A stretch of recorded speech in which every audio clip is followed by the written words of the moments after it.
السلام علیکم اسٹوڈنٹس، آج ہم اردو 8ویں جماعت کا پہلا چیپٹر کرنے جا رہے ہیں۔ پہلا چیپٹر ہے حمد، نظم۔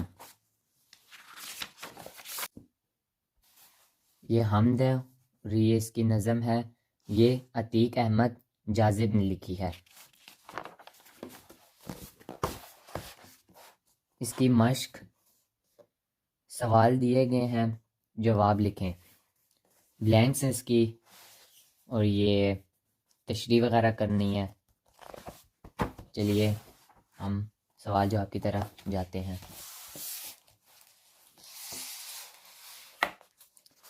دیے گئے سوالات کے جواب لکھیں۔ ہم میں شامل ان مظاہر قدرت کا ذکر کریں جن سے انسان بلا واسطہ فائدہ اٹھاتا ہے۔ مظاہر قدرت کی چند مثالیں: سورج کا اجالا، چند ستاروں کی چمک وغیرہ۔ پہاڑوں کی انا سے کیا مراد ہے؟ پہاڑوں کی انا سے مراد ان کی اونچائی اور خوبصورتی ہے۔ سوال نمبر 3، ہم نے پرندوں کا ذکر کس انداز میں کیا گیا ہے؟ ہم میں پرندوں کا ذکر اس انداز میں کیا گیا ہے: چڑیوں کے چہکنے سے اور بلبل کی نو سے باغ کی خوبصورتی ہے۔ سوال نمبر 4، ہم نے تجھے جانا فقط عطا رہے سے کیا مراد ہے؟ جواب: ہم نے تجھے جانا فقط تیری عطا سے مراد ہے کہ ہم اللہ تعالیٰ کو دیکھ تو نہیں سکتے، لیکن اس کائنات میں موجود چیزیں اللہ تعالیٰ کے موجود ہونے کی گواہی دیتی ہیں، یعنی اس عطا کی ہوئی نعمتوں سے ہم نے اسے جانتے ہیں۔ ہم بک سے فل ان دا بلینکس کرتے ہیں۔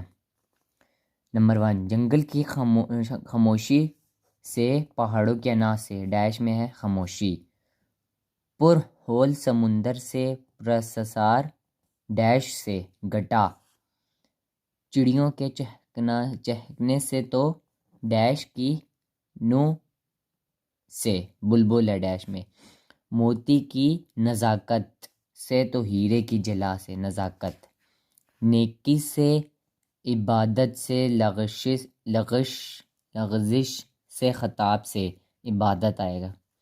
خود اپنے ہی ڈیش میں ہے، سینے کے دھڑکنے کی صدا سے۔ ہم بک سے فل ان دا بلینکس کرتے ہیں۔ نمبر 1، جنگل کی خاموشی سے، پہاڑوں کی انا سے، ڈیش میں ہے خاموشی۔ پر ہول سمندر سے، پرسسار ڈیش سے، گٹا۔ چڑیوں کے چہکنے سے تو ڈیش کی نو سے، بلبل ہے ڈیش میں۔ موتی کی نزاکت سے تو ہیرے کی جلا سے، نزاکت۔ نیکی سے، عبادت سے، لغزش سے، خطاب سے، عبادت آئے گا۔ خود اپنے ہی ڈیش میں ہے، سینے کے دھڑکنے کی صدا سے۔